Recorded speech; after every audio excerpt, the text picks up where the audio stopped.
በስመ አብ ወወልድ ወመንፈስ ቅዱስ አሐዱ አምላክ አሜን። ጥቅምት 30 2018 በዕለተ ሰንበት በቅዳሴው መሃል የሚነበቡ ምንባባት ገባሬ ሰናይ ዲያቆን ወይም አንደኛ ዲያቆን የሐዋርያው ቅዱስ ጳውሎስ መልእክት ቆላሲስ ምዕራፍ 1 ከቁጥር 1 እስከ 12፣ ሁለተኛ ዲያቆን ወይም ንፍቅ ዲያቆን የያዕቆብ መልእክት ምዕራፍ 1 ከቁጥር 1 እስከ 13፣ ንፍቁ ካህን ግብረ ሐዋርያት ምዕራፍ 13 ቁጥር 6። የዕለቱ ምስባክ መዝሙር 1 ቁጥር 3 እስከ 4። ወይከውን ከመ ዕፅ እንተ ትክልት ሀበ መኃዘ ማይ እንተ ትሁብ ፍሬሃ በበጊዜሃ ወቆጽላኒ ይትነገር። ወይከውን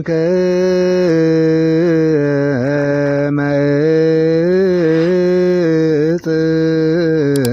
ዕፅ እንተ ትክልት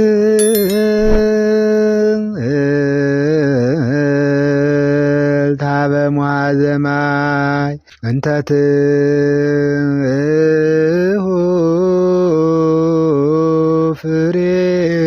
ፍሬሃ በበጊዜሃ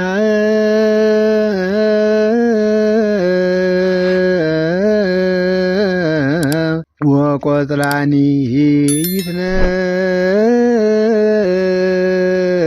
ይትነገፍ።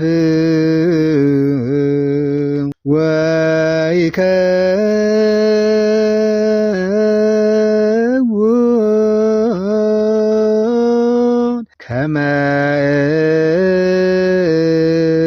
ዕፅ እንተ ትክልት ሀበ መኃዘ ማይ እንተ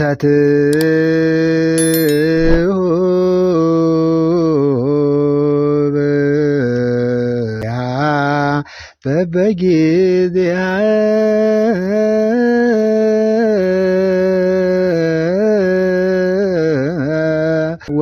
ወቆጽላኒ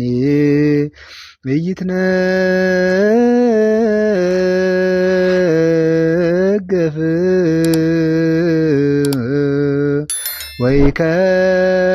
ወይከውን ከመ ዕፅ እንተ ትክልት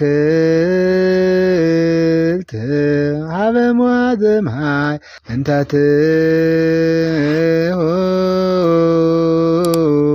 ትሁብ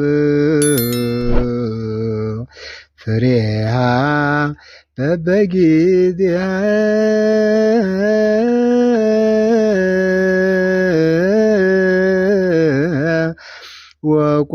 ወቆጽላኒ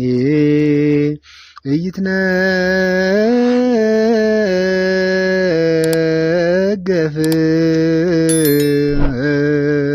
ትርጉም እርሱም በውሃ ፈሳሾች ዳር እንደተተከለች ፍሬዋን በየጊዜው እንደምትሰጥ ቅጠሏም እንደማይረግፍ ዛፍ ይሆናል። ይህን ቃል የተናገረው ነቢየ እግዚአብሔር ልበ አምላክ ቅዱስ ዳዊት ነው። በዋዘኞቹም ወንበር ያልተቀመጠ በእግዚአብሔር ሕግ ደስ ይለዋል፣ ሕጉንም በቀንና በሌሊት ያስባል። እርሱም በውሃ ፈሳሾች ዳር እንደተተከለች ፍሬዋን በየጊዜው እንደምትሰጥ ቅጠሏም እንደማይረግፍ ዛፍ ይሆናል። የዕለቱ ቅዱስ ወንጌል የቅዱስ ማቴዎስ ወንጌል ምዕራፍ 6 ከቁጥር 25 ጀምሮ ሲሆን፣ ስለዚህ እላችኋለሁ ስለ ነፍሳችሁ በምትበሉትና በምትጠጡት ወይም ስለ ሰውነታችሁ በምትለብሱት አትጨነቁ።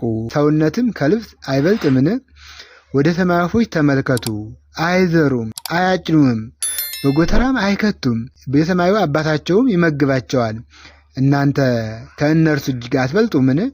ከእናንተ ተጨንቆ በቁመቱ ላይ አንድ ክንድ መጨመር የሚቻለው ማን ነው? ስለ ልብስ ስለምን ትጨነቃላችሁ? የሜዳ አበባዎች እንዴት እንደሚያድጉ ተመልከቱ። አይደክሙም፣ አይፈትሉም። ነገር ግን እላችኋለሁ ንጉሡ ሰሎሞን ወይም ሰሎሞንስ እንኳን በክብሩ ሁሉ ከእነዚህ እንዳንዱ አልለበሰም።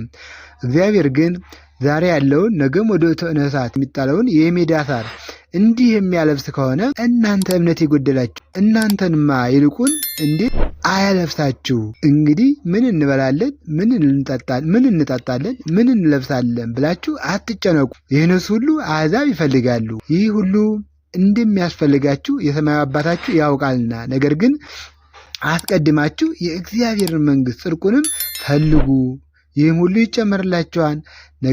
ነገ ለራሱ ይጨነቃልና ለነገ አትጨነቁ፣ ለቀኑ ክፋቱ ይበቃዋል ይላል። ስለ ቃሉ የአምላካችን የልዑል እግዚአብሔር ስሙ ዛሬም እስከ ዘላለም የተመሰገነ ይሁን። ይህ ቃል የተናገረው አምላካችን መድኃኒታችን ኢየሱስ ክርስቶስ ነው። ያለ አግባብ ምን እንበላለን ምን እንጠጣለን ብለን መጨነቅ እንደሌለብን፣ ምን እንለብሳለን ብለን ማሰብ እንደሌለብን፣ ማሰብ ካለብን መጨነቅ ካለብን ርስት መንግሥተ ሰማያትን እንዴት ወርሳለሁ፣ በምን ስራዬ፣ በምን ምግባሬ፣ እንዴት ሕገ እግዚአብሔር ልፈጽም ብለን መጨነቅ እንደሚገባ እንጂ አጠቃላይ በዚህ ምድር ላይ ቀሪ ስለሆነው ነገር መጨነቅ እንደሌለብን አምላካችን ልዑል እግዚአብሔር ያስተምረናል ይነግረናልና ሳናስብ ሳንጨነቅ ኖረን በቤቱ እስከ መጨረሻው ጸንተን እንድንኖር የአምላካችን የልዑል እግዚአብሔር ፈቃድ የእናታችን የድንግል ማርያም አማላጅነት አይለየን። ይቆያል።